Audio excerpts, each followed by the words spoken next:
up the pace when I'm running. I always take what I want and I always give it 100. Don't need a bank, no I'm funded. Play the game like it's nothing. I'm always thankful for something. Don't take for granted, stay humble. Now wake up!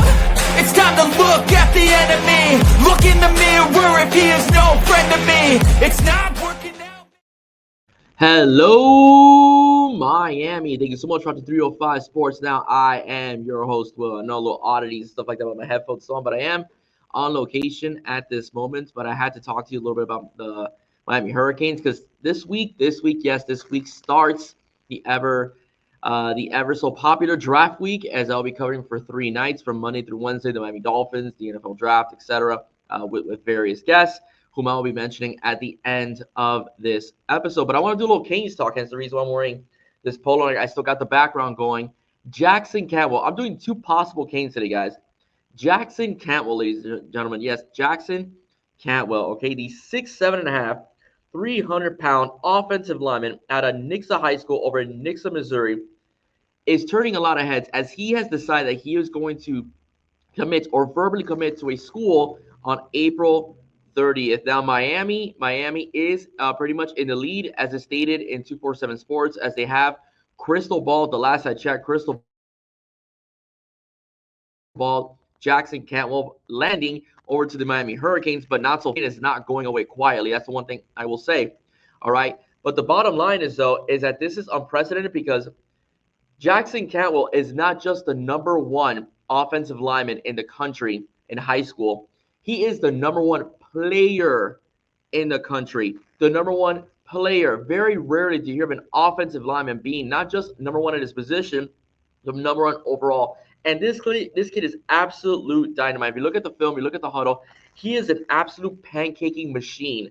All right, he is just a guy that on the run is going to flat out move you and mash you no matter what. Great footwork, very athletic, amazing, use of his hands as well. Gets inside the shoulder pads rather easily. Okay, you can use him, of course, dropping back to take on the pass. You can use him in the run as well. Highly athletic. In one of the huddle videos, you'll see him catching a touchdown pass as well. So he moves pretty quickly. And not only that, he's a phenomenal track athlete as well. He's also, if he goes to a school, it won't be just for football. It's more than likely going to be also for track, since his parents are former Olympians as well. This young man is something that Miami is not desperately, but they really want to get. Of course, when you have your head coach and your offensive line coach putting guys in the NFL and your head coach being hands-on as well with the offensive line, you can't ask for much from an offensive lineman. So it's like an offensive lineman's dream to get that much attention from a head coach as well.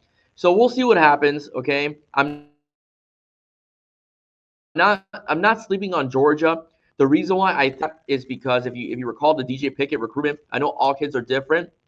But DJ Pickett was either a Miami-Oregon battle, and he ends up going to LSU, and people underestimated the relationship between him and Corey Raymond. For me, you can't count out Georgia. Georgia is a team that had a very bad offensive line this past season. So Jackson Canwell could probably slide in and start like CeCe Marinoa did for the Miami Hurricanes. Okay, and number 2, Georgia has an amazing pedigree, especially recently with multiple national championships. So that's something you can't ignore. I don't know how the track program is, honestly, so that may be a reason Georgia is not in the picture. But they did make like his top 4.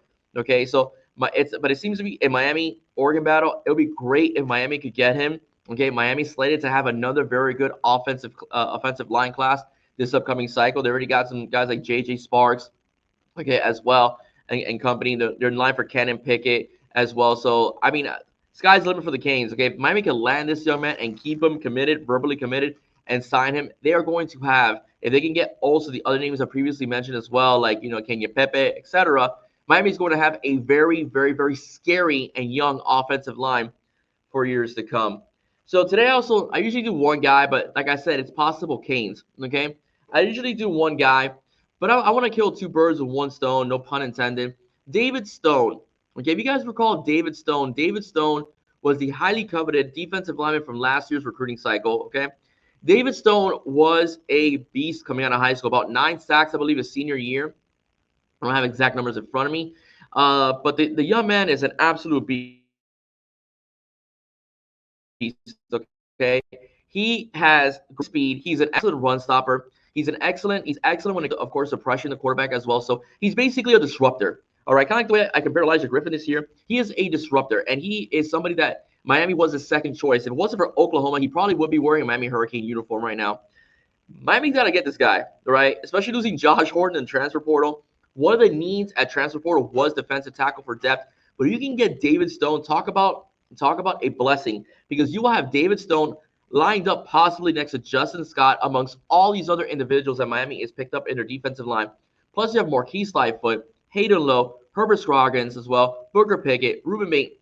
Basically, you have a 4 to 5 star defensive line group that is going to be formidable, very formidable, with lots of years of eligibility, except for Ruben Bate. He's got a couple of years left.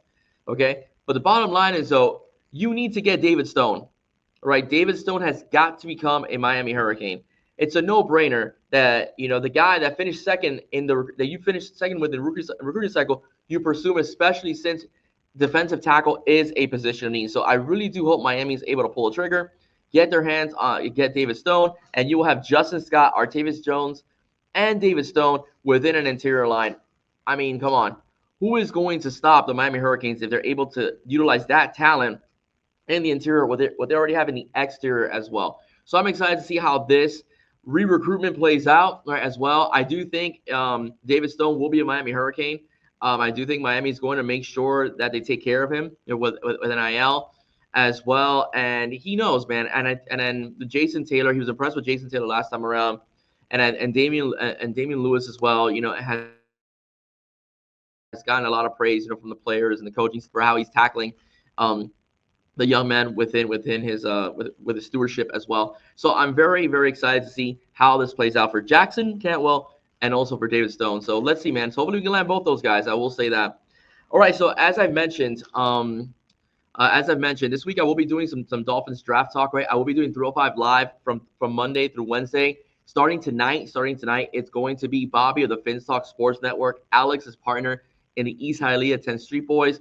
Might come on for about a few minutes and so on. My buddy Q is going to be on with us as well to do a little Dolphins draft talk. I'll let him talk about the Niners as well to mix it up a little bit. And, of course, my cousin Jonathan is going to be making another appearance on 305 Live, 305 Sports Now.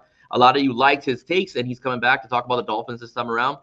On Tuesday, I'll be having Lou from Dade and his wife. You guys know her on X as her name is Ashley, but you guys know her as the 305 Sports Babe. Right? They will be Tuesday night on the show with me. Again, they talk Dolphins and so on, get their perspectives on the draft. And then Wednesday night, we have everyone's favorite guy, Steve Malloy, is back. Yes, Steve Malloy is back to do some Dolphin talk as well. You know, he likes to tell the truth. He is the Miami Dolphins version of the truth teller.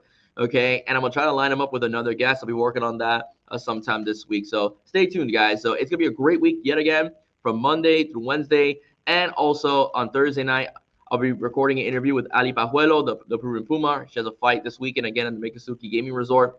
And Saturday, I'll be on with Bobby from 2 to 4. We'll be doing some Dolphins Draft Talk Day 3. All right, but I'll be on his show. I'll be on the FTSN network. Again, guys, really busy, aren't I? All right, so ladies and gentlemen, if you like what you heard, please do not forget to like, share, and subscribe to 305 Sports Now. Have a wonderful day, guys. God bless. Go Canes. Take care. And don't forget to hit that subscribe button. It's absolutely free. Bye-bye.